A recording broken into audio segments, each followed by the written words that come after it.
যেই সাহাবী পালকিটা টানছিল, পালকিটা নিয়ে যাচ্ছিল, ওই সাহাবী বোঝে নাই যে আসলেই আম্মা জান আয়েশা উঠেছেন নাকি উঠেন নাই। যেহেতু উনি স্লিম ছিলেন, উঠলেও যা, না উঠলেও উনি নিয়ে চলে আসছে। আম্মা জান আয়েশা রাদিয়াল্লাহু তাআলা আনহা যখন প্রকৃতির ডাকে সাড়া দিয়ে ফিরে আসেন, দেখছেন পালকি নাই। পালকি কোথায়?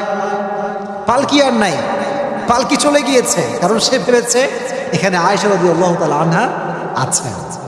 তো উনি যখন ফিরে আসলেন, দেখলেন পালকি নেই। তখন উনি খুব সবরের সাথে অপেক্ষা করলেন। যখন দেখলেন অপেক্ষা করেও আসছে না, তখন তিনি কি করলেন জানেন? সুন্দর করে মরুভূমিতে শুয়ে পড়লেন চাদর মুড়ি দিয়ে। চাদর মুড়ি দিয়ে শুয়ে পড়লেন। অনেক লম্বা স্টোরি, আমি প্রেসাইজলি বলছি, but there is a lesson, very important lesson, অনেক গুরুত্বপূর্ণ একটা